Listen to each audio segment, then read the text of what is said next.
لله نحمده ونستعينه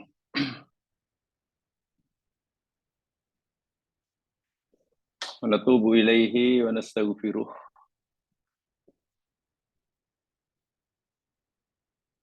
نعوذ بالله من شرور أنفسنا ومن سيئات أعمالنا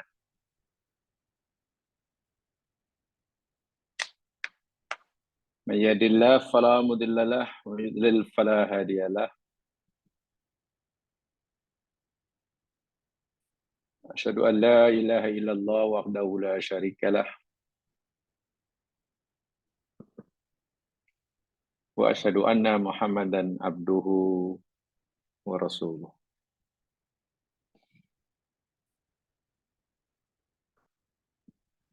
اللهم صل على محمد وعلى آل محمد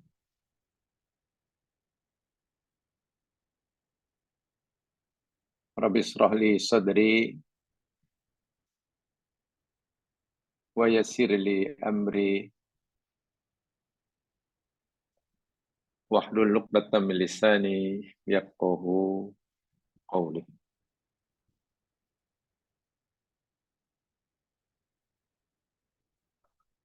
اللهم أصبحنا على فطرة الإسلام وعلى كلمة الحق وعلى دين نبينا محمد صلى الله عليه وسلم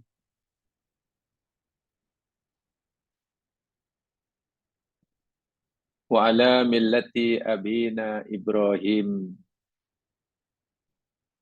حنيفا مسلما وما كان من المشركين.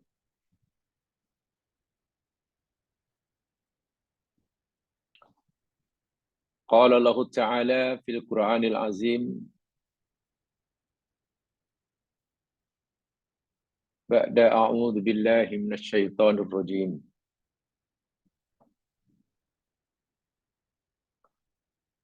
إن الله عنده علم الساعة وينزل الغيث ويعلم ما في الأرحام وما تدري نفس ماذا تكسب غدا وما تدري نفس بأي أرض تموت إن الله عليم خبير.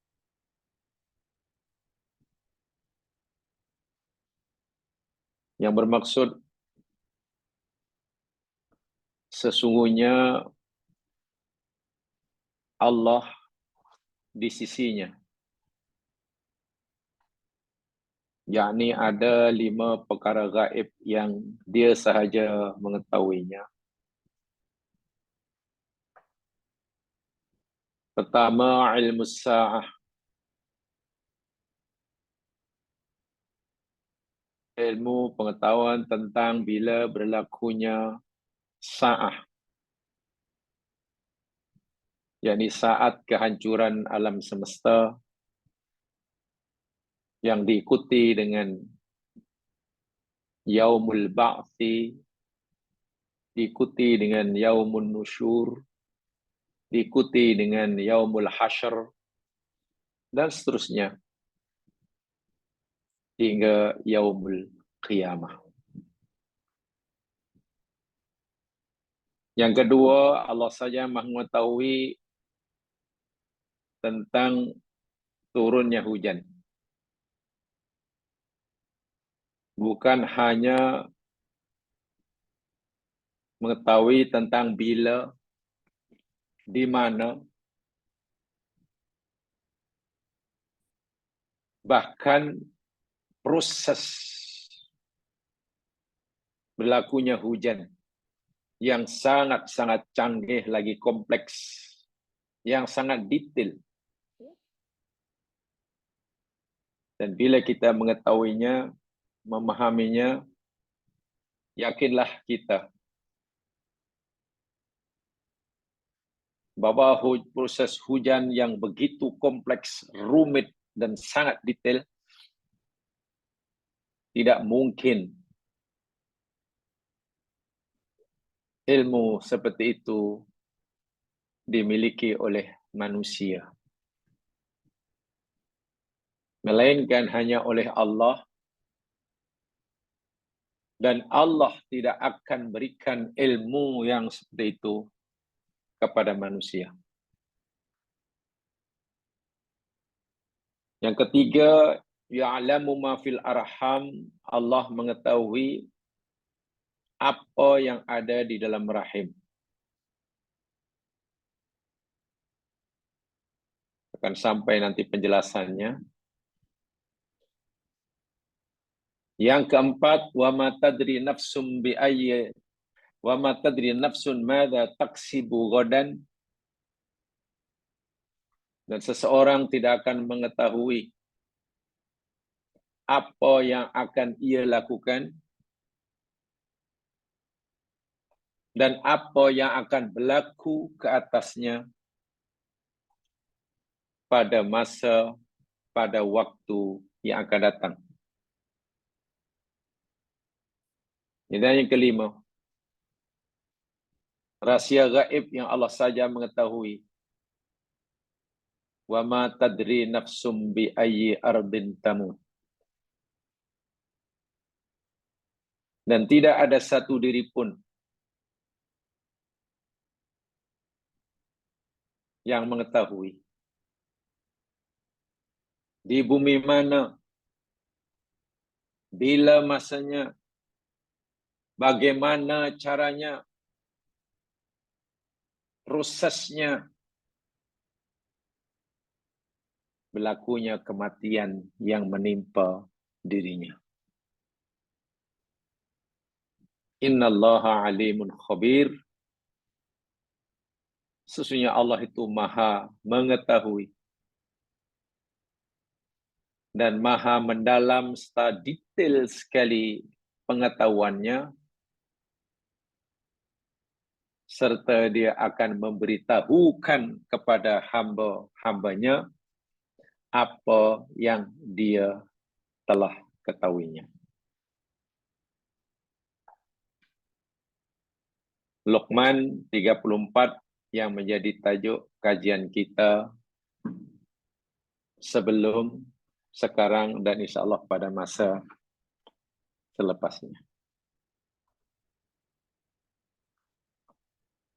Jamaah yang dirahmati Allah sekalian, 5 rahsia kegaiban yang Allah saya mengetahui. Yang pertama telah kita pelajari sama dalam 2 siri sebelumnya, atau 3, saya lupa. Walaupun kita telah kaji dalam beberapa siri sebelumnya tentang poin pertama, ilmu sa'ah, penjelasan itu hanyalah sebagian daripada maksud sebenar yang didaki oleh Allah dalam firman-Nya, innallaha indahu ilmus sa'ah. Pada siri lepas, mudah-mudahan jamaah yang hadir di kelas masih dapat mengingati uraian yang kita telah berikan. Karena seakan-akan firman Allah ini yang menyatakan bahwa pengetahuan tentang berlakunya sa'ah hanya Allah sahaja. Tetapi di dalam hadis sahih riwayat Muslim daripada Abu Hurairah, macam mana Nabi boleh memberitahu bahwa berlakunya sa'ah itu pada hari Jum'ah? Bila Nabi memberitahu kita bahwa berlakunya sa'ah itu hari Jum'ah, maknanya Nabi tahu. Sementara Allah berfirman dalam Luqman 34, pengetahuan tentang sa'ah hanya Allah saja. Jadi seakan-akan seolah-olah Quran Luqman 34 bercanggah berlawanan dengan atau hadis Nabi yang sahih seolah-olah bercanggah, maksudnya dengan Luqman 34. Saya tidak mengulangi sesuatu yang nampaknya bercanggah ini macam mana penjelasannya, karena saya yakin yang telah mengikuti siri minggu lepas masih mengingatnya dan telah dapat memahaminya. Kenapa ini penting? Karena jemaah sekalian, bila kita terjumpa masalah seperti ini dalam agama kita, Quran kata macam ini, hadis kata macam ini, dan dari segi zahirnya seakan-akan berlawanan.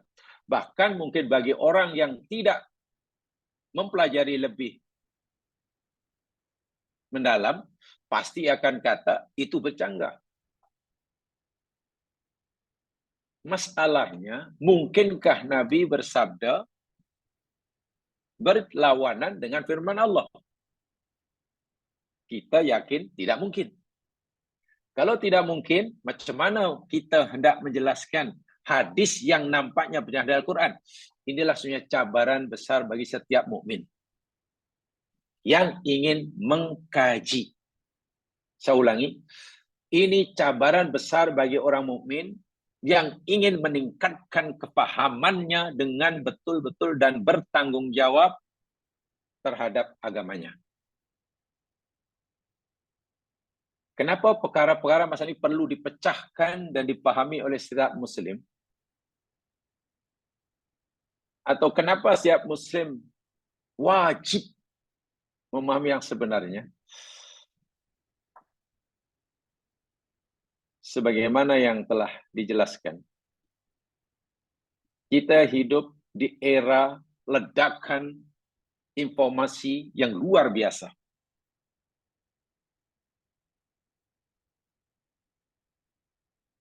Dengan kecanggihan teknologi, telekomunikasi, informasi boleh didapat dengan begitu mudah, atau lebih tepatnya, dengan kecanggihan teknologi informasi, orang boleh bercakap apa saja menggunakan kemudahan teknologi ini.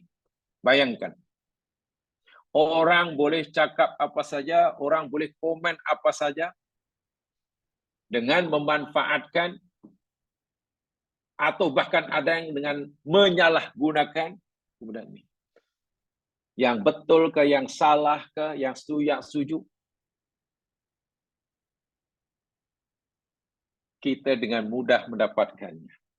Nah, macam mana kita hendak menjawab, katalah, merespon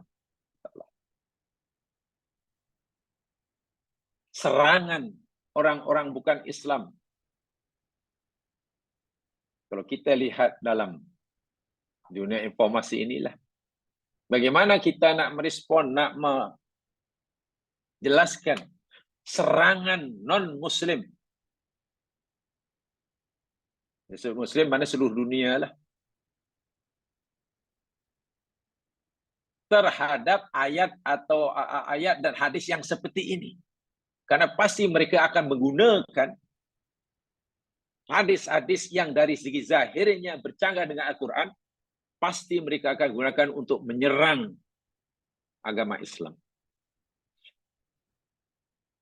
Maka sudah sepatut dan selayaknya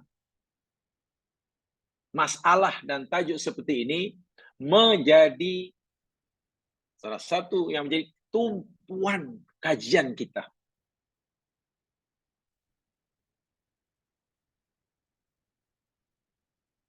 Kita tentu khawatir. Mungkin kita kurang terpengaruh karena mungkin kita tidak mengikuti cara berfikir non-Muslim tentang Islam.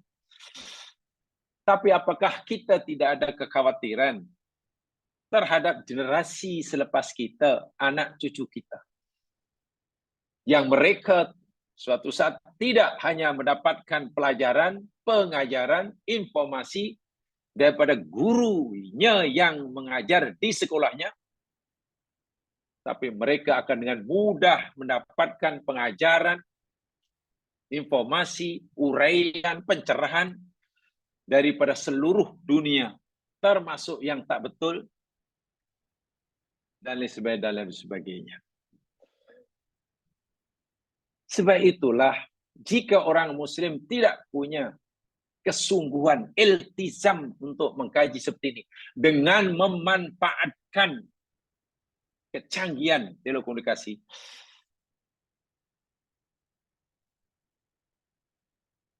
kita tidak tahu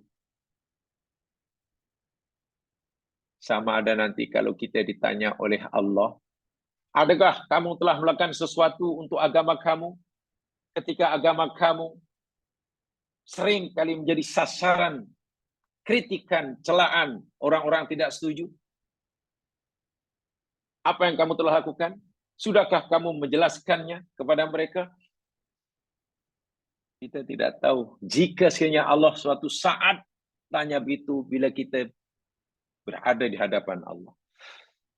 Sebab itulah kewajiban kita mesti berusaha. Memang tidak mudah. Kita yakin, bahkan saya pribadi saya yakin, kajian-kajian ilmiah seperti ini memang tidak mudah jika kita tidak membiasakan. Bahkan mungkin ada sedikit membosankan kajian-kajian ilmiah. Lebih-lebih lagi mungkin bagi kita yang kurang membiasakan diri berpikir kritikal. Mungkin bagi kita yang sudah sekian lama tidak membiasakan diri berpikir kritikal. Yang sudah begitu selesa dalam jangka yang sangat lama, yakni kita belajar dengan menerima. Terima saja, terima. Ya mudah, ready-made istilahnya. Tidak salah, tetapi agama Islam yang suci, yang kesucian dan kebenarannya tidak boleh dinafi. Kita bukan sekadar wajib yakini akan kebenarannya, tapi kita juga dipertanggungjawabkan untuk berusaha meyakinkan orang lain akan kebenarannya. Jadi ada dua tugas kita. Pertama, kita wajib yakin akan kebenaran apa kata Quran, apa kata hadis. Bila itu sudah, ada lagi satu tugas, yang kedua, yang tidak kalah pentingnya. Berkewajiban meyakinkan kebenaran Al-Quran dan hadis Nabi. Lebih-lebih yang nampaknya macamnya kepada orang lain yang tidak mengakui kebenarannya. Nah, tugas yang kedua itulah tugas yang memang tidak ringan. Karena saya kata tadi, perlu ada iltizam, perlu ada istiqamah dalam mengkajinya. Dan tidak mudah, seperti mana saya katakan tadi, khasnya bagi kita mungkin, yang kurang biasa berpikir serius. Yang kurang biasa berpikir serius. Ya, kalau umpamanya kita belajar yang rileks itu memang seronok lah, memang seronok. Itu tak lebih pada serius, lebih pada kajian-kajian, memang mungkin, saya hanya kata mungkin bagi seorang agak membosankan. Dan itu cabaran. Tapi tak apalah, jika sekiranya kita merasa kurang menarik atau kurang minat terhadap kajian itu, jangan sampai kita mewariskan budaya kita ini kepada anak-anak dan cucu kita. Itu kewajiban kita. Jika kita benar-benar ingin punya saham, ingin mendapatkan saham lebih tepatnya, daripada saham akhirat, melalui Islam, agama suci yang kita telah yakini, dan kita telah pegangi selama ini. Sengaja ini saya sampaikan sebagai mukadimah jemaah sekalian, karena saya yakin jamaah, mungkin orang yang sangat aktif, mungkin akrab, bahkan aktif dan sangat akrab dengan dunia telekomunikasi, ya, dunia internet, dengan pelbagai anak cucunya. Ya. Saya yakin jamaah termasuk orang yang aktif dalam dunia internet dengan anak cucunya. Ya, di sini dalam itu kan ada Facebook-nya, ada Instagram-nya, ada Telegram-nya, ada TikTok-nya, ada itu anak cucu internetnya lah. Bahkan di sana ada atuknya namanya Google-nya, ada gitu. Apalagi kalau perkara-perkara ini tidak memberikan manfaat pada kita, atau kita tidak berusaha untuk menjadikannya sebagai sarana, sebagai alat untuk kita mempunyai saham akhirat. Itu maksud saya. Pasti kita akan rugi. Walau bagaimanapun jamaah sekalian, berkaitan poin yang pertama tentang rahsia bila berlakunya sa'ah. Saya ulangi ya, bila saya sebut sa'ah bukan yaumul kiamah. Minggu lepas saya telah jelaskan sejelas-jelasnya, yaumul sa'ah bukan yaumul kiamah. Walaupun orang sering kata yaumul sa'ah hari kiamat. Tidak. Rentetannya telah saya sampaikan secara ringkas, secara kronologi dia. Yaumul sa'ah yang paling pertama, fasa pertama. Kemudian nanti diikuti selepas itu dalam masa yang sangat lama saya mengetahui yaumul ba'ats. Yaumul ba'ats pula diikuti dengan mungkin jangka masa, jarak masa yang agak lama, juga lama juga, wallahu alam masanya Allah tak beritahu, yaumun nusyur. Bila yaumun nusyur sudah berjalan tak berapa ribu atau juta tahun, wallahu alam, ada yaumul hasyr. Di yaumul hasyr itu ada pelbagai macam fasa-fasa. Ada hisab lah, ada mizan lah, ada. Kemuncaknya yaumul qiyamah. Selepas itu manusia dipersilakan pergi oleh Allah. Sila yang lulus lalu jalur kanan. Surga hujungnya. Sila yang gagal tuh lalu yang sebelah kiri. Neraka tempatnya. Wa'iyadzubillah. Dan itu proses yang sangat panjang. Tahunnya wallahu alam kan Allah tak beritahu. Sekarang pun kita belum berada pada yaumus sa'ah, walaupun tanda-tandanya telah banyak diberitahukan oleh Al-Quran dan juga hadis Nabi. Yang penting bagi kita meyakini dan mempersiapkan diri menghadapi nanti hujungnya yaumul kiamah. Sementara yaumus sa'ah belum berlaku, bermakna kita masih punya peluang untuk menambahkan bekalan bagi kita bawa nanti yaumul kiamah. Yaumus sa'ah bagi alam semesta memang belum berlaku. Walaupun tanda-tandanya sudah ada. Belum. Tapi yaumus sa'ah bagi kita, bagi saudara kita, bagi atuk kita, sudah berlaku. Bagi atuk kita sudah berlaku. Karena sudah mati.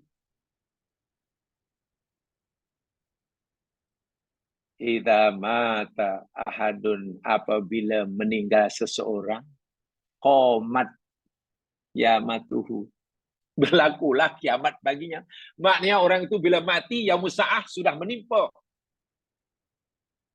Yaumus sa'ah bagi alam dan isinya belum lagi. Mungkin masa sekian bilion tahun. Tapi yaumus sa'ah bagi kita masing-masing Mungkin tinggal beberapa tahun. Mungkin tinggal beberapa bulan. Beberapa minggu. Sebab bila kita dah mati, ya maknanya al-hayatu dunia bagi kita sudah selesai. Itu kiamat lah. Itu sa'ah bagi kita. Tunggulah berikutnya. Yaumul ba'si, yaumul dan seterusnya. Nah, sementara yaumul sa'ah belum menimpa kita, yang mungkin tinggal beberapa tahun lagi, atau beberapa bulan lagi, atau beberapa minggu lagi, mari kita manfaatkan sebaik-baiknya. Itu yang penting bagi kita. Kerana apa? La dara lil mar'i ba'dal mauti yaskunuha. La dara lil mar'i. Tidak ada tempat, tidak ada rumah. Kalau rumah-rumah lah, kalau tempat-tempat lah, kalau kampung-kampung lah, kalau istana-istana lah.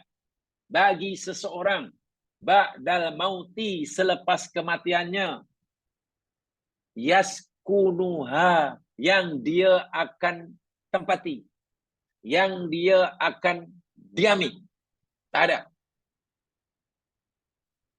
Saya, jamaah sekalian, mereka, kita semua, dia orang, tak ada rumah selepas kematian yang akan ditempati. Illallati kana qablal mauti yabniha. Kecuali rumah yang ia telah bina sebelum kematiannya.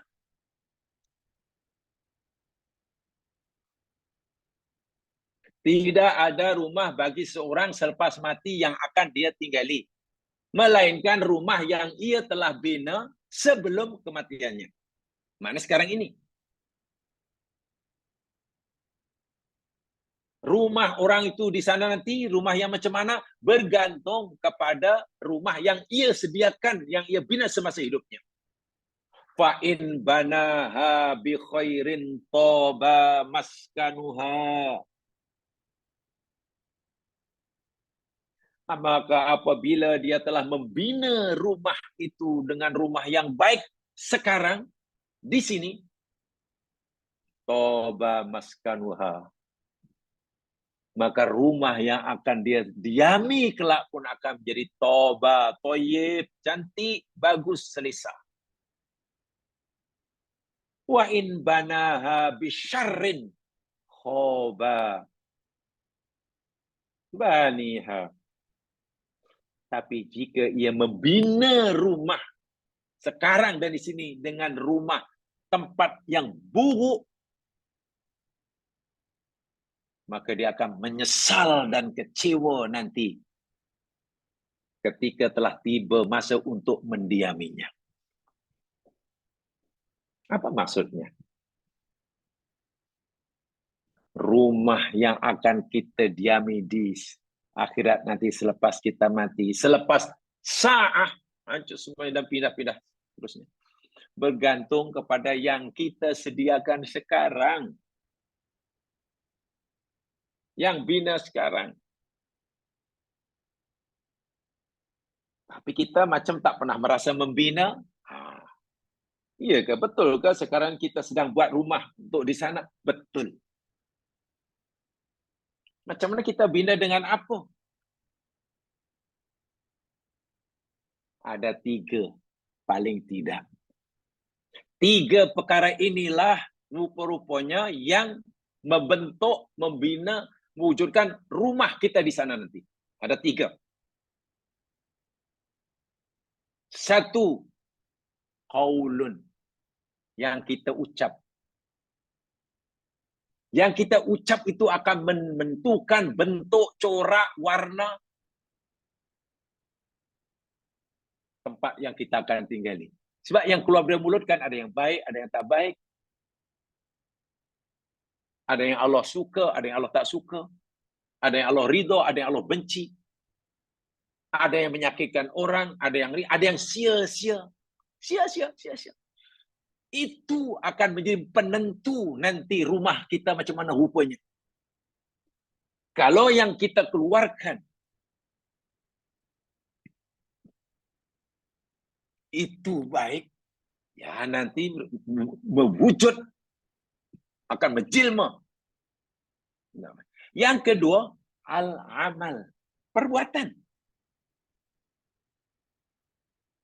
Tangan kita, kaki kita, kuda kita, semuanya kuatan. Jika baik, maknanya orang sedang menempah rumah yang baik. Jika tak baik, ya ia sedang menempah rumah yang teruk. Bahkan mungkin menempah yang terbuat daripada api. Salah dia, kenapa dia tempah itu? Dan yang ketiga yang tak kalah pentingnya, nih, biniyatil fi qalbi. Niat yang ada dalam hati. Yang diucap bagus. Yang dibuat cantik. Tapi niatnya tak cantik. Ya nanti rumah yang diami tak cantik lah. Ingat hadis yang telah kita pelajari. Yang diucapkan bagus. Sa'uqatilu fi sabilillah. Aku akan berperang di jalan Allah. Jom kita berjuang di jalan Allah. Itu yang diucapkan, itu yang diistihar kepada semua orang. Allahu Akbar, Allahu Akbar. Bagus ucapannya. Perbuatannya betul-betul pergi ke medan perang. Mengejar musuh, dikejar musuh.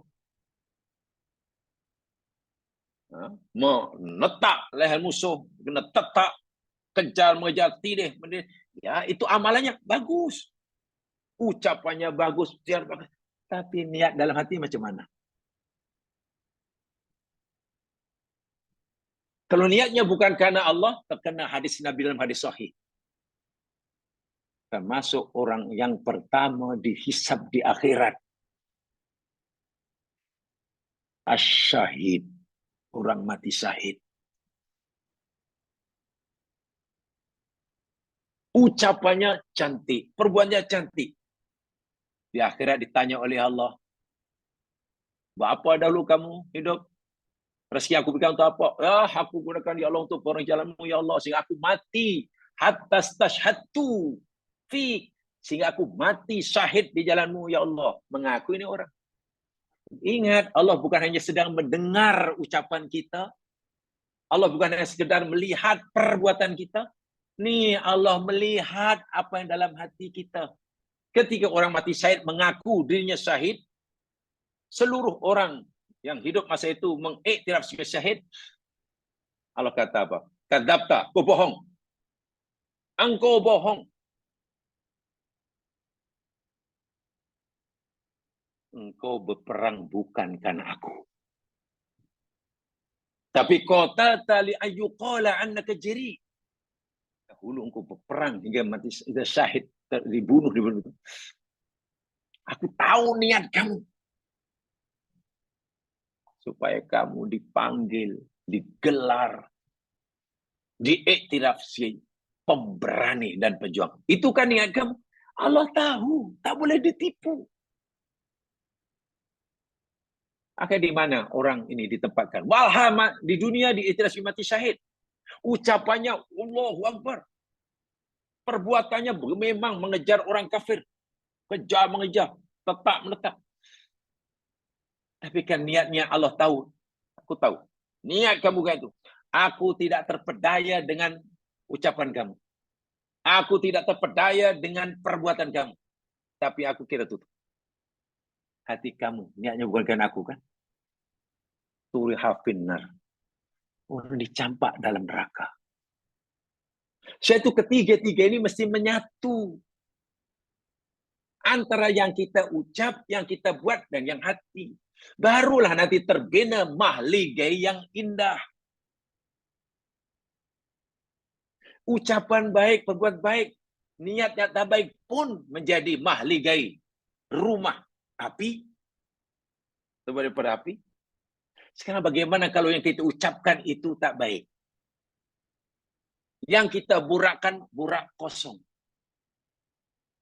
Yang kita burakkan, kosong. Apa ada pahalanya? Direkodkan kosong. Dan menggunakan nikmat Allah untuk melakukan buah yang kosong itu satu kesalahan. Ada orang kata tak apalah, sekurang-kurangnya kita burak lama-lama ni, sekurang tak dosa, tak apalah, kita buat dosa. Kita jangan berfikir kita menggunakan waktu yang Allah berikan pada kita untuk buat yang benda yang tak faedah itu, apa namanya, untuk sia-sia itu tak salah. Salah karena kita telah mensia-siakan nikmat Allah yang maha mahal ini. Macam mana pula kalau perbuatan kita tak betul? Inilah yang perlu kita fikirkan. Kerana tadi nyatakan, seseorang tidak akan punya tempat tinggal selepas mati yang akan didiaminya, kecuali tempat tinggal yang ia telah bina, telah rancang bina mulai dari sekarang. Dan tiga-tiga inilah yang akan menentukan bentuk rumah yang akan kita tinggal di sana. Ucapan kita, perbuatan kita, dan ini direkodkan oleh malaikat. Tugasnya Raqib Atid. Sehingga yang kita ucap, yang kita buat, yang kita nanti akan diwujudkan. Akan diwujudkan di akhirat. Ya, diwujudkan menjadi api yang membakarnya, akan dijilmakan menjadi nikmat yang membagiannya, dan akhirnya ucapan, buatan, niat yang tak betul dijilmakan menjadi neraka baginya. Bagi tempat ucapan, perbuatan, dan niat yang betul dijilmakan menjadi surga, menjadi tempat tinggalnya. Dengan ayat mudah. Setiap saat yang kita lakukan. Setiap yang kita lakukan. Setiap patah kata yang kita keluarkan. Itu sebenarnya kita sedang menempah tempat kita sekarang ini. Setiap kita sedang membina rumah. Ya, setiap kita sedang membina rumah yang akan kita diami. Bukan di sini, tapi di sana. Dan tugas kita tidak mudah. Karena Allah bukan sekadar menyuruh kita membina rumah yang selesa buat kita, tapi kita juga hendaklah membina rumah yang selesa bagi orang yang di bawah jagaan kita. Qu anfusakum wa ahlikum nar. Tengok. Wahai orang beriman, jaga diri kamu dan orang-orang yang di bawah jagaan kamu, keluarga kamu, daripada tersentuh api neraka. Bahasa mudahnya berkaitan dengan apa yang saya baru sampaikan. Dan orang beriman, buatlah rumah bagi kamu, rumah yang melindungi kamu daripada neraka, dan juga buatkanlah, bantulah buat rumah bagi ahli keluarga kamu, orang yang di bawah tanggung jawabmu, rumah yang boleh melindunginya dari api neraka. Kalau kita nampak, kita faham bahwa tanggung jawab kita ini bukan kecil, jamaah sekalian, bukan ringan, saya yakinnya, termasuk di saya, tidak ada masa bagi kita untuk lengah-lengah. Betul. Tidak ada masa bagi kita untuk santai. Benar. Melainkan kita pasti akan berusaha. Setiap gerak-gerik kita, ucapan kita, bahkan tidur kita, ada nilai ukhrawi. Tidur kita pun membantu menjilmakan rumah yang harmoni di akhirat. Macam mana? Ya tidur pun paling tidak, ya tidur mula dengan mengiring sebelah kanan. Baca apa yang Nabi suruh baca. Itu semua kan sunnah-sunnah daripada Rasulullah SAW. Dapat pahala walaupun tidur. Sehingga tidur bukan sekadar rehat. Makan demikian juga. Makan pun akhirnya boleh menentukan bentuk rumah nanti di sana. Kalau makannya itu dibubuh nilai ukhrawi. Macam mana makan yang semua perbuatan harian. Tapi boleh memberikan bonus akhirat. Ya, Nabi kata, bacalah bismillah. Mula dengan tangan. Makan dengan kanan. Mula daripada tepi. Kalau makanan atau minuman itu panas, janganlah ditiup-tiup. Masya Allah. Pastikan habis, jangan mubadir.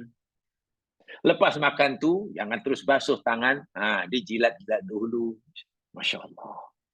Ucapkanlah Alhamdulillah. Dan ingat, wala tusrifu, dan jangan berlebih-lebihan.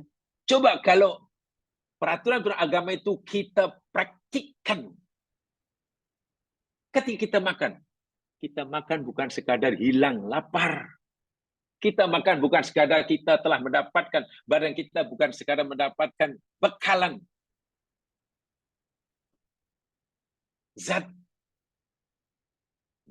gizi, nutrisi. Bukan itu saja. Dapat akhirat. Rumah yang kita sediakan semakin cantik dan indah. Itu baru makan. Masya Allah. Belum yang lain besar-besar. Itu yang penting bagi kita. Karena berusaha untuk mengetahui bila tepatnya alam semesta ini akan berakhir, ya itu hanya kegagalan. Karena Allah saja yang Maha mengetahui.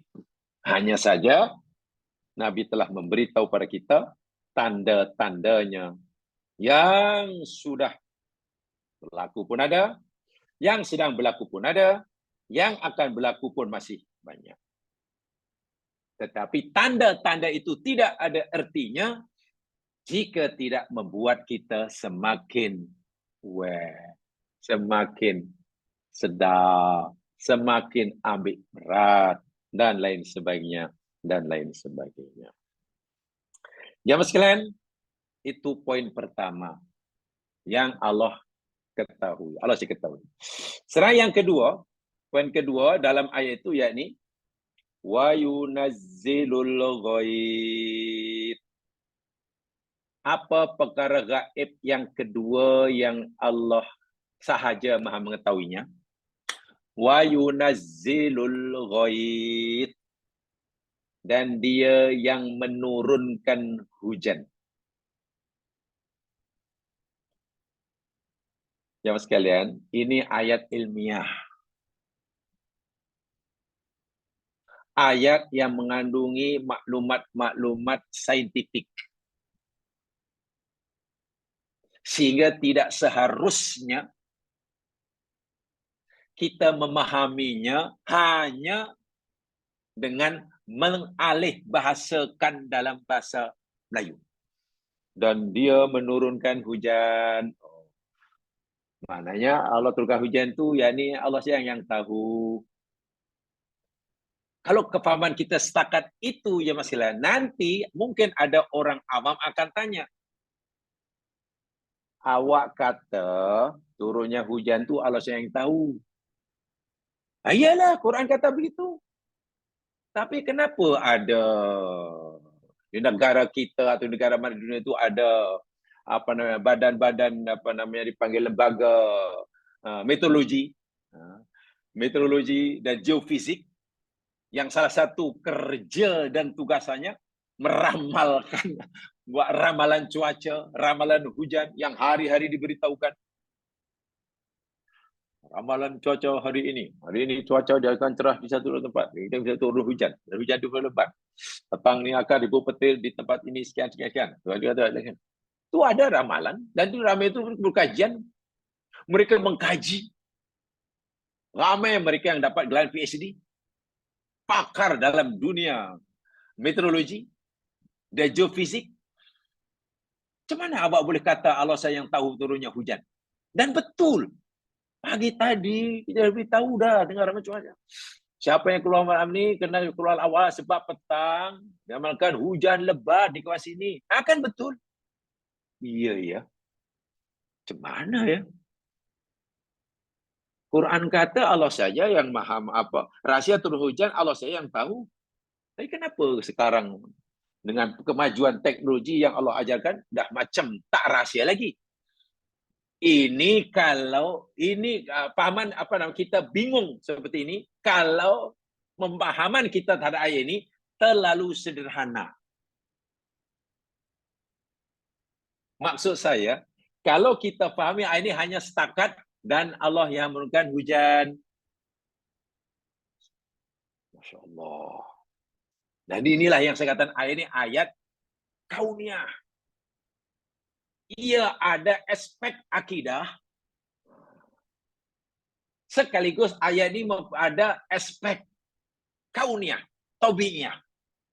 Dari aspek akidah, jelas. Allah sedang menunjukkan kekuasaannya kepada kita dengan turunnya hujan. Menunjukkan kasih sayangnya. Menunjukkan segala-galanya lah. Itu aspek akidahnya.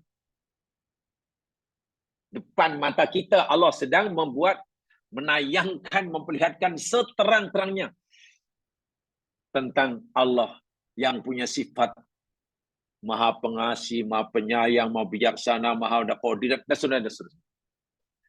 Tapi dari aspek kauniyah tabiiyah, dari sudut saintifik, inilah kalau kita fahami di sini, baru kita faham. Oh iya ya, memang tidak mungkin manusia punya pengetahuan tentang ghaib, apalagi punya pengetahuan mampu menurunkan ghaib. Begini jamaah sekalian. Wa yunazzilul ghaib. Pertama yang ingin saya sampaikan, mungkin dalam nota itu saya tidak sempat menyebutkannya, karena nota itu hanya sebagai panduan ya, jamaah sekalian. Nota itu sebagai panduan. Jadi dalam nota itu, ya saya hanya memberikan apa itu ya. Itu ada paragraf wa yunazzilul ghaib. Itu saja kan. Dan Allah, nah tuh. Qaulu wa yunazzilul ghaib aidan ma'a taqaddumil ulum hawala ba'du tanawwu bihi binaan ala hisabatin dakwa di surat riyah wa dawatil hararah. Macam mana ni? Dengan kemajuan ilmu pengetahuan, ya nampaknya orang sudah mulai mengetahui turunnya hujan. Kajiannya sudah detail. Karena ada angin ini, ada angin itu. Oh, nanti akan nih, angin musuh ini. Maknanya besok di sini akan berlaku hujan petir. Betul? Warubama sahhat hisabatuhum. Dan boleh jadi perkiraan mereka itu betul. Ramalan hisab mereka betul. Berdasarkan kiraan-kiraan matematik yang cermat. Tuh pakar-pakar tadi, meteorologi tadi. Lakin fatahu anallah aqdar fil kauni tahadas wala tadkhul fi sabatihim. Tapi yang luput daripada mereka itu, yakni bahwa Allah lah yang maha mengetahui, yang maha menentukan ukurannya, kadarnya,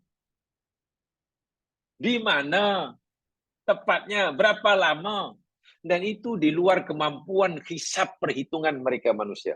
Wa katsiran ma nufaja'u bi taghayyuri jatil hararah aw tijahir rih. Dan banyak sekali, sering kali berlaku sesuatu yang kebetulan. Tanpa perkiraan yang di luar perkiraan, ya mungkin ada perubahan temperature udara yang tak pernah diperkirakan sebelumnya. Mungkin ada perubahan arah peredaran angin. Sebelumnya hisab, lembaga meteorologi berdasarkan hisabnya, besok petang di sini akan berlaku hujan ini karena sekarang ilmu sedang bergerak sini. Perkiraan dia tak salah. Tapi kan angin bergerak ini di bawah kuasa Allah. Allah boleh kata, hai angin, sekarang kamu jangan pergi ke situ. Kamu bergerak sebelah sana ya. Bertukar arah angin. Bila angin sudah bertukar arah, suhu udara sudah bertukar tingkat kepanasannya, masa dan tempat yang dijangka, yang diramalkan akan berlaku hujan, tidak. Ini di luar kemampuan manusia. Fatang qalibu kullu hisabatina. Perkiraan kita menjadi terbalik. Karena yang berlaku berbeza sama sekali. 180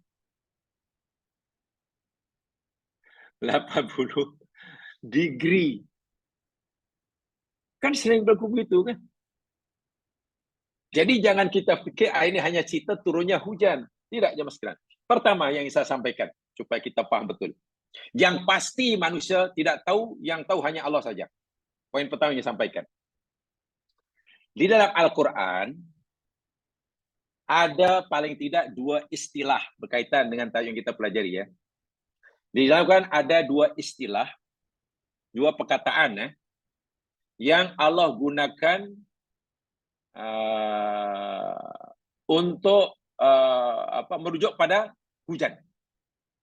Ada 2 kalimat dalam Al-Quran yang digunakan oleh Al-Quran untuk merujuk hujan.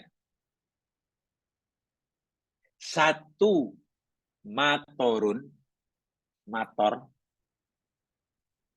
yang kita dengar hujan, ya kan? Kedua, ghaithun, ghaith, hujan. Matorun pun hujan, ghaithun pun hujan. Oke. Okay. Kenapa dalam ayat ini Allah beri wa yunazzilul ghaith? Kenapa tidak wa yunazzilul matar? Lalu apa bezanya ghaithun dengan matarun di dalam Al-Quran? Sebab kalau kita tengok terjemahnya tak jumpa. Itu lagi saya katakan tadi. Ayat ini tidak boleh dipahami dengan begitu sederhana hanya berpandukan terjemahannya, yakni turunkan hujan. Tidak boleh. Inilah perlunya kajian tuh di situ. Sebab matar dengan ghaith itu mempunyai pengertian yang berbeza. Walaupun terjemahan Melayunya sama. Begini ya Mas, saya ringkaskan perbezaannya. Ini saya kutip daripada kitab yang dikarang oleh Abu Hilal Al-Askari. Abu Hilal Al-Askari. Beliau pakar bahasa Al-Quran. Dalam bab Al-Furuq Al-Lughawiyah. Beliau seorang pakar bahasa Arab, pakar bahasa Al-Quran tepatnya. Satu uraian beliau berkaitan dengan Al-Furuq Al-Lughawiyah. Perbezaan-perbezaan kalimat dengan kalimat lain dari segi bahasa. Dari segi bahasa. Furuq lughawiyah. Walaupun matorun dan ghaithun itu terjemahannya sama, yaitu hujan, tetapi Quran membezakan makna ghaith dengan mator. Itu namanya furuq lughawiyah. Begini. Al-ghaith, contohnya dalam ayat ini, ghaitha, ghaithun, ghin, ya, ta, fil Qur'ani yadullu ala naf'i war rahmah.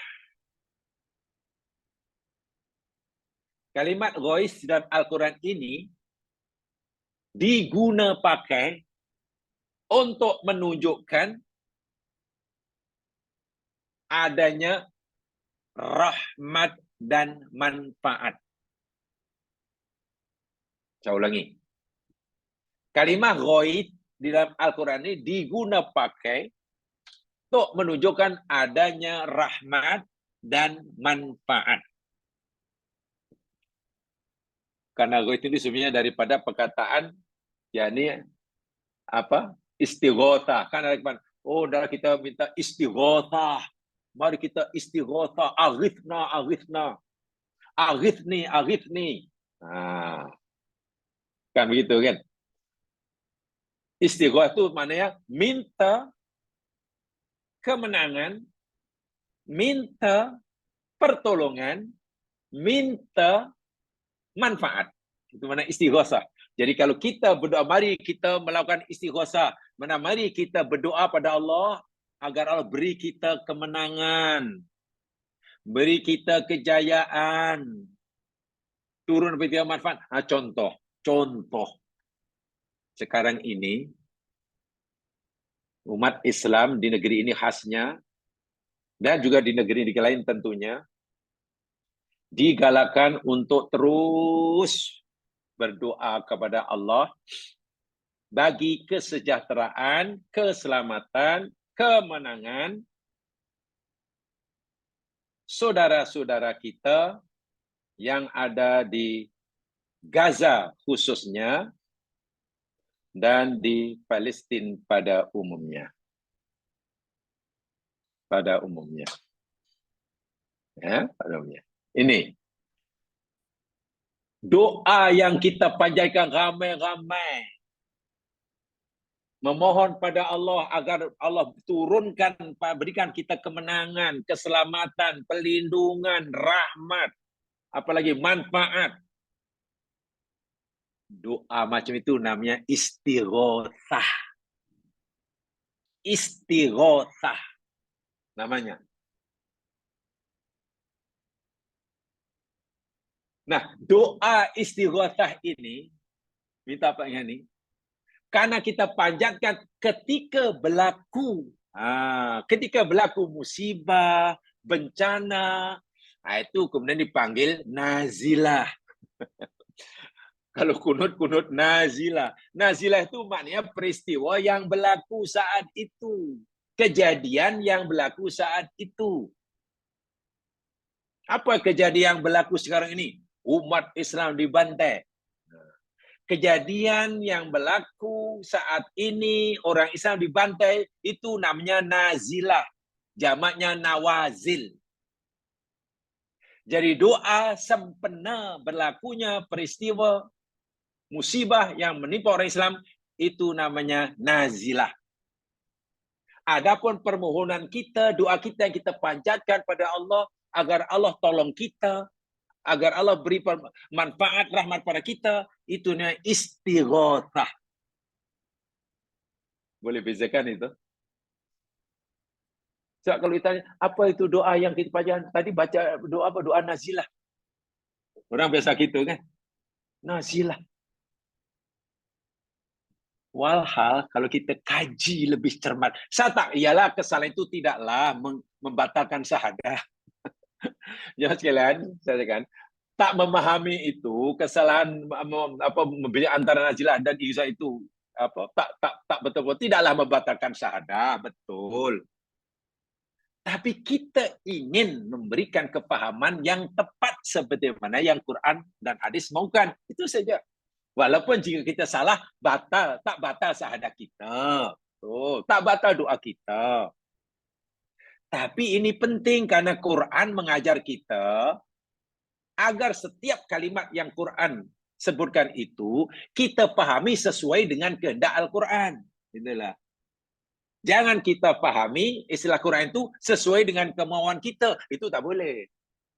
Itu tak boleh. Paham ya? Itu namanya istighosah.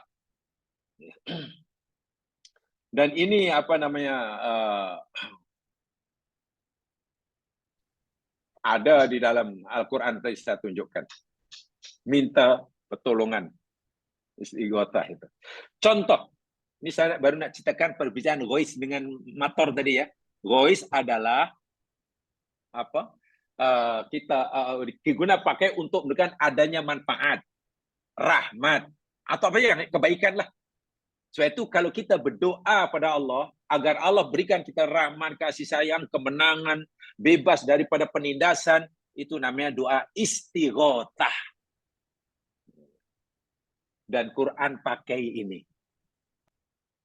Lihat contohnya, sebelum kita uraikan lebih lanjut, tolong dibuka surah 28, surah Al-Qasas, surah 28,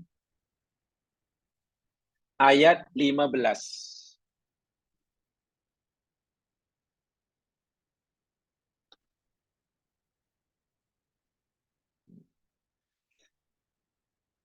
28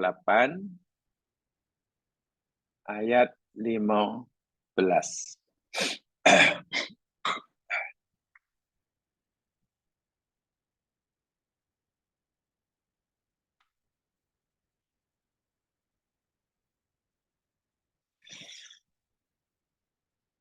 Ada yang mau membacakan untuk kita?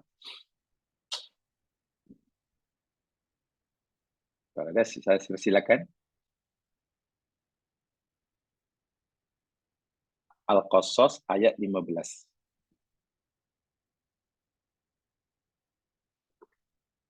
Ada?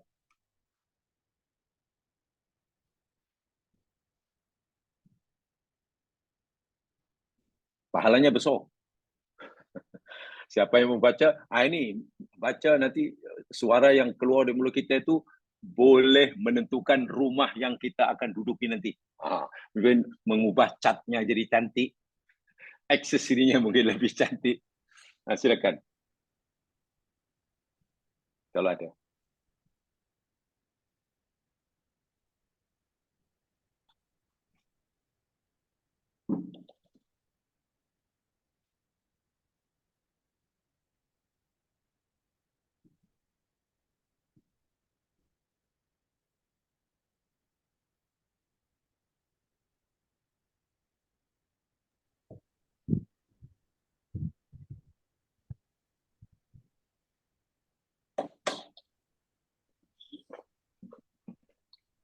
Tidak ada.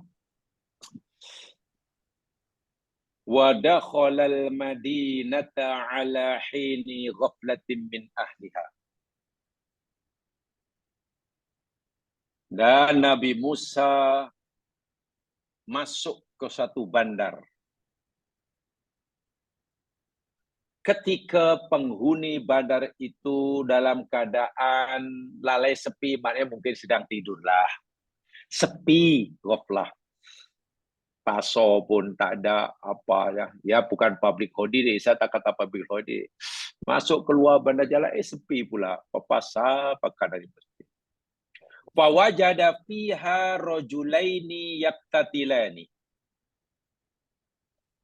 Lalu Musa mendapati di kota, di bandar yang agak sepi tadi, ada dua orang lelaki yang sedang bergaduh.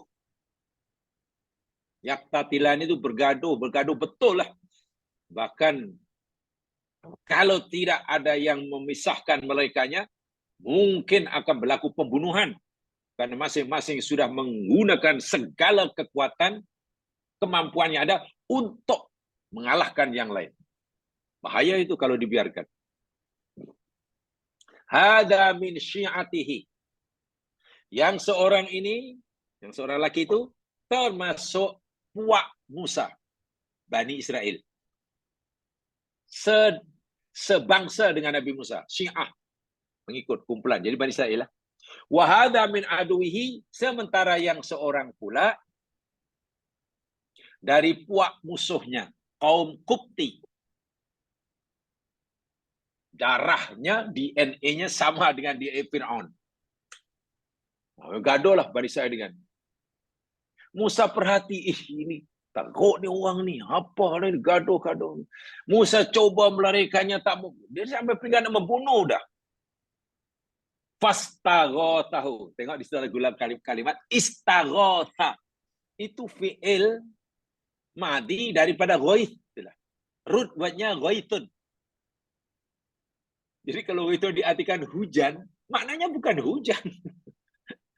Ghaithun bukan hujan. Sebab kalau hujan takkan fastaghathahu. Maka meminta hujanlah kepada Musa, alladzi min sya'atihi, orang yang dari kaumnya.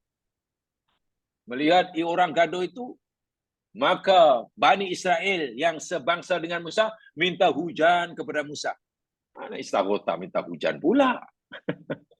Itulah kalau ghaithun itu artikan hujan, kan kurang tepat kan? Ini istighatsah, ini fi'ilnya. Terjemahnya yakni, maka orang yang jadi perkumpulan Musa di bahasa itu istaghotha, memohon, meminta sama ada meminta bantuan, meminta pertolongan, meminta kebaikan, meminta apa sajalah, kemenangan. Musa, tolonglah, bantu aku, tolong aku tak mampu. Kalau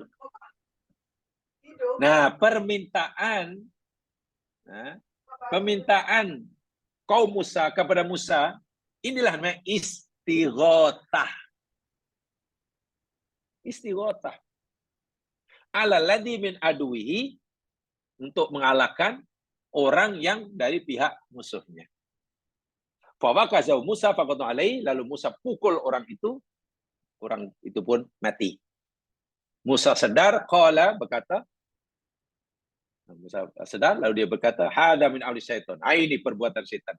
Innahu aduwwun mudil mubin. Paham ya? Itu istaghotha. Jadi mana asalnya? Ghaith itu bukan hujan. Ghaith itu makna asalnya ya ini tadi, kalimat yang memberikan adanya rahmat, kasih sayang, pertolongan, apalagi kejayaan. Itu makna asalnya. Sehingga bila Allah berfirman wa yunazzilul ghaith, dan Allah menurunkan ghaith dalam ayat ini memberi maksud bahwa kalau ghaith itu kita terjemahkan hujan sekalipun, mana hujan rahmat. Ya. Hujan rahmat. Bukan hujan bencana. Bukan hujan azab. Mana-mana hujan, mana-mana air yang turun dari benda yang turun di atas, datang ke bumi. Wabil khusus air yang mengandungi, yang membawa rahmat bagi kehidupan kita dunia, itu namanya ghaith. Ghaith. Dan tidak ada makna lain selain ghaith. Sebab itu Quran kata umpamanya, contohnya dalam surah Syura. Coba jamaah boleh lihat. Lihat surah Asy-Syura ayat 28. Mari kita kaji secara lebih bertanggung jawab. Ya. Artinya setiap pendapat itu kita tunjukkan dalilnya. Itu maksud saya kajian yang lebih bertanggung jawab. Sehingga kita yakin yang kita pegang itu apa kata Quran, bukan persepsi kita. Itu tidak boleh. Dalam agama ini yang sekalian, apa yang kita yakini, kita pegang itu, yakni apa kata Quran, bukan persepsi kita. Wih, kalau kita ikut persepsi kita, ada 10 orang, ada 10 persepsi, macam mana? Menjadi susah kan? Lihat surah Asy-Syura, mesyuarat. Surah 42. Ayat 28. Allah Subhanahu wa taala berfirman, wa huwallazi yunazzilul ghaith. Betul ya ayatnya? Wa huwallazi yunazzilul ghaith. Dan dialah Allah yang menurunkan hujan, tapi hujan rahmat. Tidak ada makna lain melainkan hujan itu membawa rahmat, membawa manfaat. Mim ba'di ma qanatu, selepas mereka berputus asa. 7 bulan tak hujan. Susah. Nak minum tak ada air bersih. Tanam pokok tak hidup. Yang hidup pun mati. Bayangkan. Nyamuk bermaharajalela. Debu jangan tanya. Putus asa. Macam-macam teknologi yang dikuasainya tidak mampu menurunkan walaupun status air. Nak buat apa dipanggil cloud seeding pun, jangankan nak buat cloud seeding. Cloud pun tak ada, macam mana nak seeding? Putus asa. Hanya semua istighosah pada Allah. Allah turunkan ghaith. Wa yansyuru rahmatahu. Indah ya. Dan Allah tebarkan, Allah sebarkan rahmatnya. Disebut rahmat sifat ghaith. Wa huwal waliyul hamid. Dan dia Allah itu wali dan hamid. Ini ghaith. Jadi apa yang turun dari atas ke muka bumi, dalam hal ini air, yang 100% membawa rahmat, kesenangan, manfaat, kebahagiaan yang sentiasa dinanti-nanti dan diharap oleh setiap makhluk hidup. Bukan hanya manusia, semut pun mengharapkannya. Ya. Nah, adapun mator, dan Quran ada juga mator. Nah, matorun ini digunakan pakai penggunaan secara mutlak, boleh menunjukkan hujan yang membawa rahmat, tapi juga menunjukkan hujan yang membawa azab. Oh ya. Jadi kalau matorun, ia masih bersifat umum. Boleh jadi ia berupa rahmat, boleh jadi ia berupa azab dan bencana. Boleh jadi air yang turun itu sebagai tanda kasih sayang Allah, dan boleh jadi ianya sebagai bentuk kemurkaan Allah. Nah, kalau air yang turun seperti itu namanya matorun. Yang ada Al-Quran digunakan pakai untuk dua perkara ini.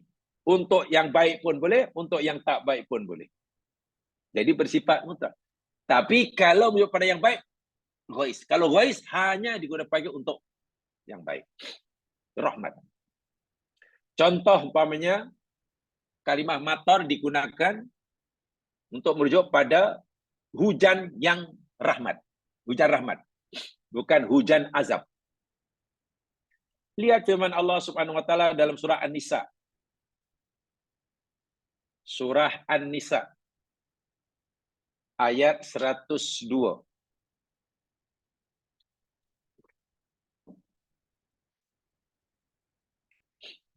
Surah An-Nisa ayat 102.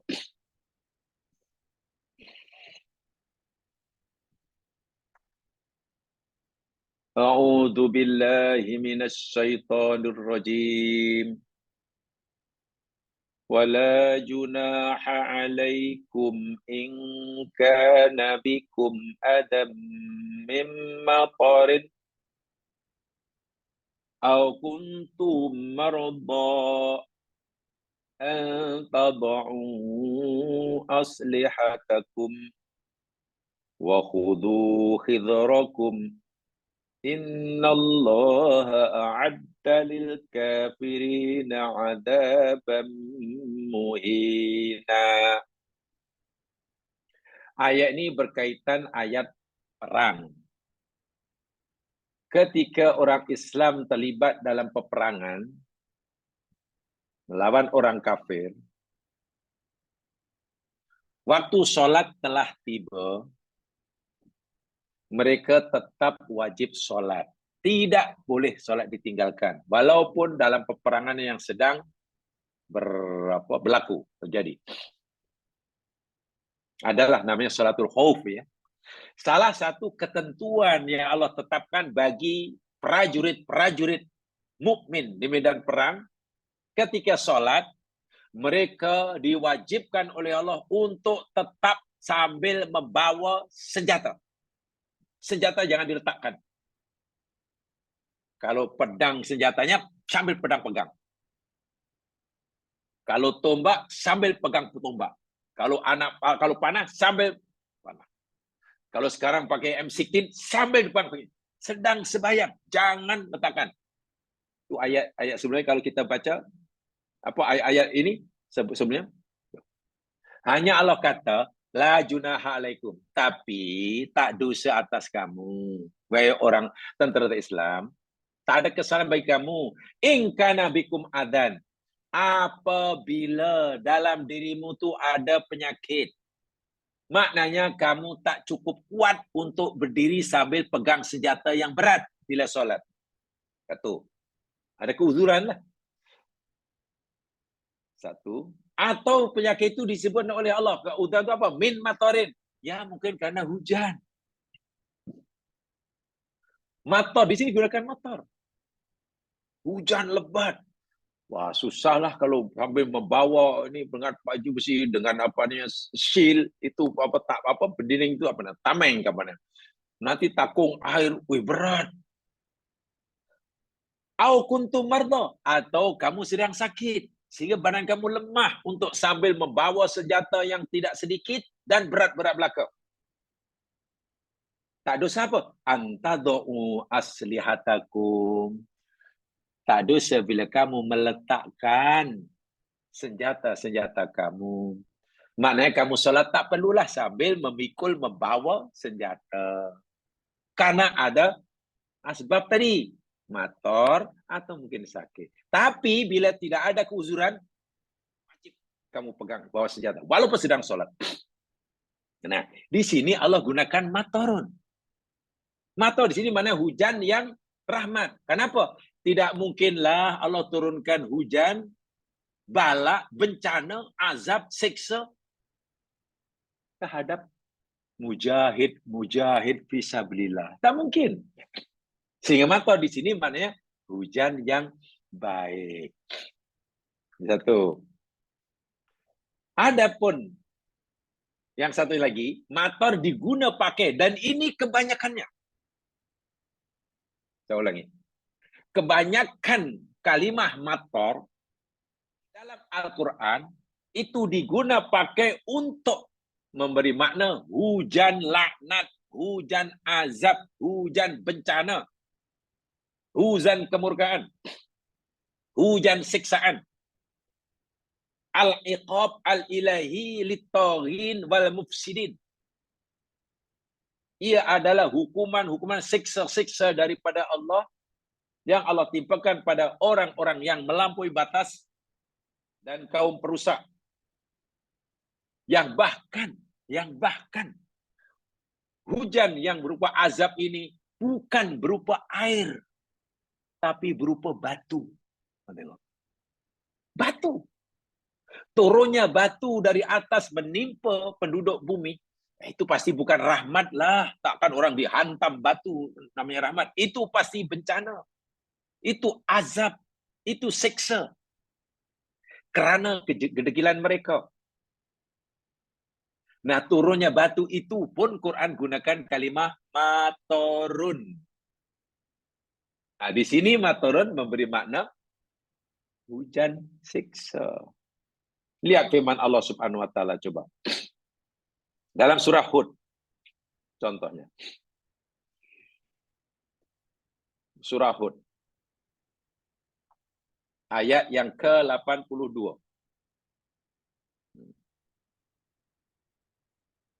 Surah 11 ayat yang ke-82.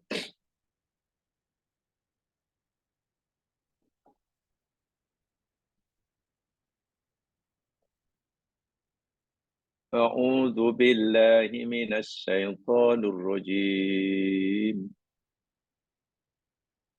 Falamma jaa'a amruna ja'alna 'aliyaha safilaha wa amtarna 'alaiha hijaratan min sijilin mandud. Falamma maka tatkala telah datang amruna perintah kami. Keputusan kami, kata kami mana siksa lah. Allah cerita tentang perintah Allah, keputusan Allah telah yang berupa siksa telah tiba masanya untuk ditimpakan pada kaum Nabi Lut. Jadi datangnya azab yang menimpa kaum Nabi Lut ini, ya mas sekalian, ada masanya. Ada masanya. Allah Subhanahu wa taala memberitahu kepada kita Bila sudah tiba masanya, kenapa tidak semalam, kenapa tidak minggu lepas, kenapa tidak minggu depan? Allah kata, tak. Turunnya azab yang aku telah tetapkan akan menimpa kaummu, wahai Lut. Kenapa kamu kata tiba tidak minggu lepas? Belum tiba masa. Kenapa tak minggu depan? Dah tiba masa. Masanya bila? Sekarang. Seakan-akan begitulah. Ja'amruna. Ja'alna, kami jadikan aliyaha safilaha. Kami jadikan bumi negeri Ghamarah dan Sadum yang atas menjadi bawah. Ini yang kita seorang awamnya bumi dibalik. Itu bahasa awamnya, bahasa awamnya bumi dibalik. Kenapa saya kata bahasa awamnya? Ya, karena rupa ayat ini tidak sesederhana itu maksudnya bumi dibalik. Seakan-akan bumi katalah macam ya asalnya macam ini kemudian bukan macam itu. Bukan macam itu sebenarnya prosesnya, ya. Wa amtorna, tengok Allah gunakan kalimah amtorna daripada matorun. Dan kami turunkan hujan ke atas negeri tersebut. Negeri Sodom. Hija alaiha, ke atasnya. Hijarotan, hujan batu. Takkan hujan batu nama rahmat. Ini mesti azab. Min sijil. Daripada batu-batu yang pejal, yang padat, yang solid.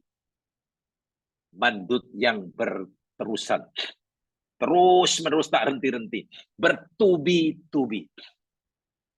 Nah, di sini kalimah matorun digunakan untuk menunjukkan hujan azab. Jadi kesimpulannya, ghaithun dan matorun walaupun terjemahan Melayu sama hujan, dan ayat yang sedang kita pelajari, rahasia kedua yang Allah yang mengetahui yunazzilul ghaits sering diterjemahkan dan dialah yang menurunkan hujan. Lalu hujan kita pahami seperti yang kita kenal, ya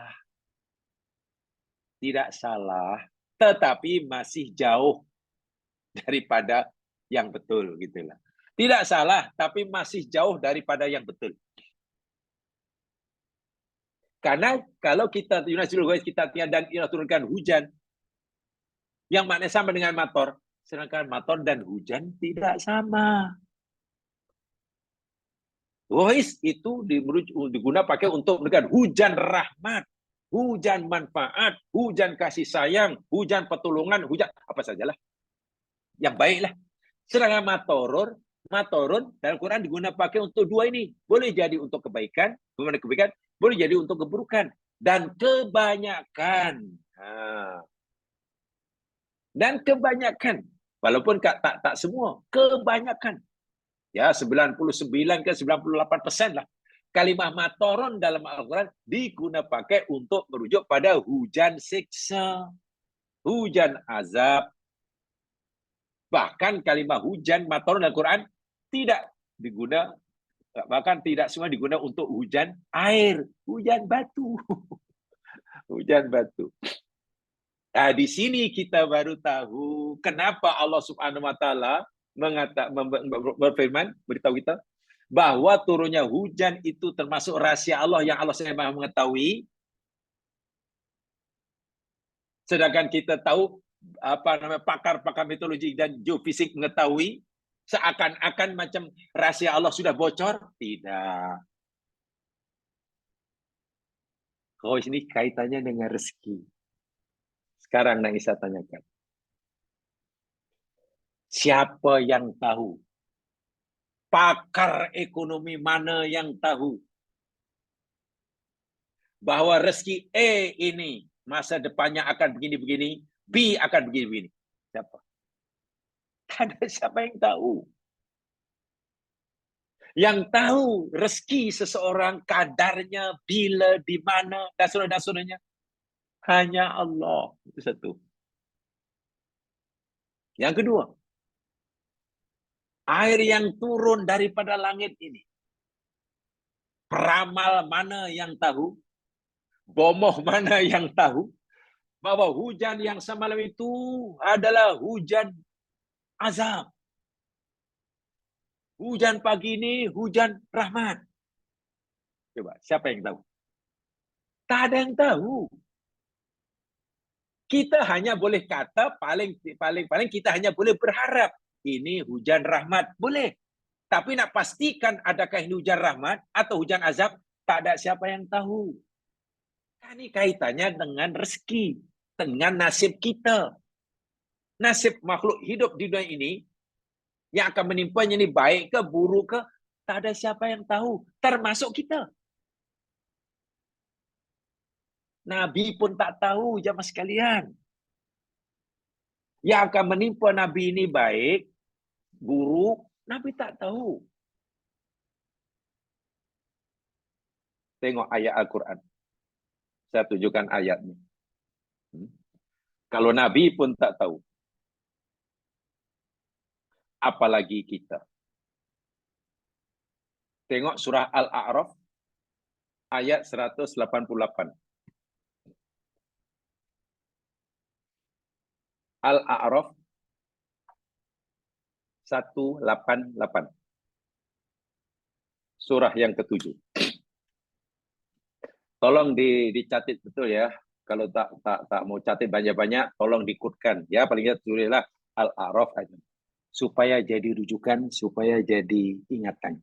Sehingga ilmu yang kita dapat itu tak akan hilang. Paling tidak ada pengikatnya. Selalu saya katakan, ilmu seperti buruan. Kalau kita dapat buruan, ikat kuat-kuat. Kurung dalam kurungan yang kuat. Jangan tak diikat, tak dikurung. Nanti balik ke hutan. Semula itu binatang buruan. Ilmu demikian juga. Kalau tak ada rekod, tak ada simpan, kita hanya sambil macam itu aja. Memang Allahu Akbar. Saya tak kata rugi ya, sebab paling tidak jangan dapat pahala itu. Tapi kan belajar ilmu, ada hadis atau apa ke perintah, belajarlah supaya kau dapat pahala. Tak ada. Ilmu itu namanya pengetahuan, maknanya supaya kita jadi tahu selepas tak tahu. Itulah ilmu. Ilmu itu kan pengetahuan daripada alimah. Jadi mencari ilmu maknanya tujuan kita supaya kita jadi tahu selepas tak tahu. Dan terus tahu. Bukan untuk dapatkan pahala semata. Pahala itu tak payah diniatkan, tak payah diharap-harapkan. Bila niat kerana Allah, sudah ada jaminan pada Allah. Gitulah. Tengok ayatnya.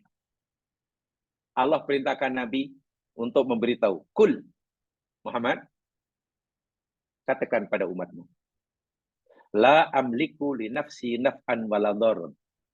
Baik umatku, aku sendiri pun, diriku ini sendiri pun, walaupun aku ini utusan Allah, kekasih Allah, orang yang paling dekat dengan Allah, la amliku li nafsi naf'an wala dharran. Aku tak ada kuasa sikit pun bagi diriku. Sama ada untuk mendapatkan manfaat atau untuk tolak madarat. Illa masya Allah, kecuali apa yang Allah kendaki. Tengok. Nabi tak punya kemampuan untuk mendapatkan kebaikan dari dirinya atau untuk menolak. Tak ada. Illa masya Allah. Kalaupun aku dapat kebaikan, itu karena kehendak Allah. Kalaupun aku terelak daripada musibah, itu pun kehendak Allah. Bukan karena aku ada kuasa. Itu Rasul. Allah suruh kata begitu. Sekarang beginilah. Walau kuntu a'lamul ghaib, kalaulah aku ni dapat mengetahui perkara yang gaib, termasuk nasibku besok, pekerjaanku esok, rugi ke untung, kalau aku nanti berniaga, aku untung ke rugi, kalau aku begitu selamat atau tidak, kalau aku perang nanti menang atau kalah, minggu depan aku sakit ataupun tidak, bila aku panjat tangga itu jatuh atau tidak, kalau aku tahulah benda yang akan berlaku pada diri aku, kan itu perkara gaib, aku tak tahu. Lastaksartu minal khairi. Tengok. Pasti aku akan mendapatkan kebaikan yang banyak. Bila aku berniaga, pasti untung. Bila aku tahu pergi ke sana, nanti aku akan jatuh, aku tidak akan pergi. Kalau aku duduk sini, nanti aku akan sakit, pasti aku akan lari. Kalau aku tahu perkara yang gaib, termasuk yang akan menimpa, ya tidak mungkinlah aku mama masanya su. Tidak mungkin menimpa aku keburukan. Aku tak mungkin sakit, sebab aku boleh mengelak awal-awal. Aku takkan rugi bila meniaga, kan aku tahu. Tapi kan aku tak tahu, tengok. Kadang-kadang aku rugi, kadang-kadang untung. Sakit, kadang sehat. Kadang menang peperangan, kalah. In ana illa nadhir wa basyiri qaum yu'minun. Tiadalah aku ini, baik kaumku, ditugas oleh Allah, melainkan semata-mata hanya memberikan peringatan dan kabar gembira. Jika Nabi pun disuruh oleh Allah untuk buat pengakuan seperti itu, lalu siapalah kita? Itu saya kata tadi. Pakar hujan, pawang hujan pun tak tahu hujan ini rahmat ataupun azab. Membawa rezeki atau membawa azab. Keuntungan atau madarat. Tak ada. Yang tahu hanya Allah. Karena itu kaitannya dengan rezeki makhluk hidup. Itu maksudnya. Lainlah kalau Allah kata, wa nunazzilul mator. Kalau mator maknanya kita, ya barangkali mator ini mungkin rahmat, mungkin azab. Boleh, karena mator maknanya ada dua. Tapi ghois pasti rahmat. Masalahnya, tahukah kita bahwa hujan yang turun malam tadi itu pasti rahmat? Kata ada siapa yang tahu? Yang tahu hanya Allah. Nah, ini aspek akidahnya.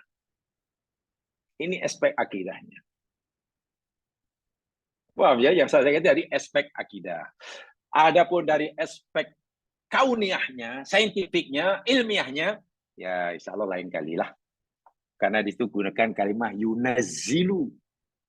Ingat, yunazilu menurunkan. Yunzilu menurunkan juga. Kenapa Allah tak gunakan wa yunzilu? Yang dari anzala yunzilu, Allah menurunkan. Tapi yunazilu, nazalu. Di situ ada maklumat saintifiknya. Dan itu luar biasa. Saya yakin kalau kita mendalamnya, kita semakin kuat keyakinan kita bahwa Quran adalah mukjizat. Sehingga orang akan merasa bertuah, punya dan paham Al-Quran. Bila orang sudah betul-betul paham, merasa bertuah punya Quran, tidak akan minat pada buku yang lain. Percayalah. Dia akan mampu bermesraan terus-menerus dengan Al-Quran. Dalam doa yang kita baca, Allahumma ja'alil Qur'ana lana fid dunya qorina wa fil qabri muisa. Itu jangan semata-mata doa ya. Kalau kita tak ada usaha tak jadi. Doa itu tidak dikabulkan nanti. Ya Allah, jadikanlah ya Allah Quran ini teman setia kami di dunia. Doanya bagus, tapi kalau tak ada usaha untuk mencintainya, merasa bertuah dengan memahaminya, ya macam mana doa dikabulkan? Tapi kadang-kadang kita ni, itulah, yang penting doa, nanti jaya tidak. Bukan begitu. Bukan begitu. Bukan yang penting berdoa, ada syaratnya untuk jika kita mau dikabulkannya. Yakni ikhtiar. Dan ikhtiar itu, jangan diartikan ikhtiar itu mana usaha semata-mata. Itu yakni menggunakan segala kemampuan yang ada hingga kadar yang paling maksimum bagi mencapai tujuan dan matlamat. Itu ikhtiar. Menggunakan segala kemampuan yang ada yang Allah berikan dalam kadar yang paling maksimum. Maknanya 100% lah. Jangan baru menggunakan berusaha 10% dah dikatakan ikhtiar. Alah baru 10% dah ikhtiar dan mudah. Wah, dikira-kira baru 10%-nya. Matlamat masih jauh, kemudian berhenti. Itu belum ikhtiar. Kita sering kali, jamaah sekalian minta maaf, sering kali kita punya pemahaman yang kurang tepat dengan istilah agama. Itu yang selalu saya katakan. Karena kita sering memahami yang salah istilah agama, sehingga kita menjadi mundur. Nabi menjelaskan istilah agama itu dengan betul pada sahabatnya. Ikhtiar macam mana pengertiannya, sabar macam mana pengertiannya, qanaah sebenarnya. Mereka jadi bangsa yang hebat. Karena Nabi memberikan penjelasan yang tepat. Tapi istilah-istilah ini, sabar, qanaah, ikhtiar, ridho, kadang dipahami kurang tepat sehingga membuat orang mundur malah. Tak apalah kita sabar je lah. Jadi bila sabar maknanya, sudah. Namanya sabar, sabar. Tak bergerak lah. Qanaah, jaga qanaah. Qanaah tu maknanya sudahlah. Yang ada itu sudah, syukurlah, tak payahlah. Jadi mundur kita. Tapi itulah yang ramai orang pahami tanpa disedari bahawa faham itu sebenarnya tidak betul. Katalah sebut umpamanya apa? Oh, sebut zuhud. Karena salah pemahamannya, kita katakan, kalau ada banyak tuan-tuan dan puan, malam ini kita jom pergi menggaji, tajuk dia zuhud. Yang kita ajak budak 20 tahun, 20 tahun. Atau ayah baru kahwin, mungkin dia apa lemak ni. Tajuk zuhud ni mak hanya sesuai untuk orang 80 tahun ke atas. Saya baru 28. Baru menikah rumah tangga. Nak cerita zuhud macam mana? Baru nak buka usaha. Inilah cerita zuhud. Nampaknya tak jadilah. Tengok. Karena dia salah memahami makna zuhud dan mungkin kita memberikan kefahaman zuhud pun salah. Sehingga orang malah jadi mundur. Wahai dengan memahami zuhud dalam arti yang sebenarnya, Abdurrahman bin Auf jadi kaya raya. Karena paham apa itu makna zuhud. Umar bin Khattab jadi kaya raya. Abu kaya raya karena paham betul apa makna zuhud. Sebaliknya bila zuhud sudah disalahpahami tanpa menyadari kesalahannya, malah membuat orang mundur. Itu perlunya ya mas sekalian ya. Jadi saya pesan dari saya sendiri, jangan merasa lemah, jangan berputus asa, kuatkan iltizam, kekalkan istiqomah dalam kajian. Saya tak kata pengajian atau usroh ya, kajian, pengkajian itu mustahil sekali. Karena itu memang hanya perlu kesungguhan dan perlu melatih diri untuk sentiasa berpikir kritikal. Lebih sedikit saja. Kita perlahan-lahan insya Allah kita dapat. Itu saja. Mudah-mudahan diberkati oleh Allah. Yang benar daripada Allah Subhanahu Wa Taala, yang silap kelemahan saya sendiri, mudah-mudahan Allah sendiri membimbing kita ke jalan yang diridhoinya. Mari kita dengan bacaan istighfarah dan surah Wal Asri. Subhanakallahumma wa bihamdika asyhadu an la ilaha illa anta astaghfiruka wa atubu ilaik. A'udzu billahi minasyaitonir rajim. Wal 'ashr. Innal insana lafi khusr illa alladziina aamanu wa 'amilus shalihaat wa tawassaw bil haqq wa tawassaw bis sabr. Assalamualaikum warahmatullahi wabarakatuh.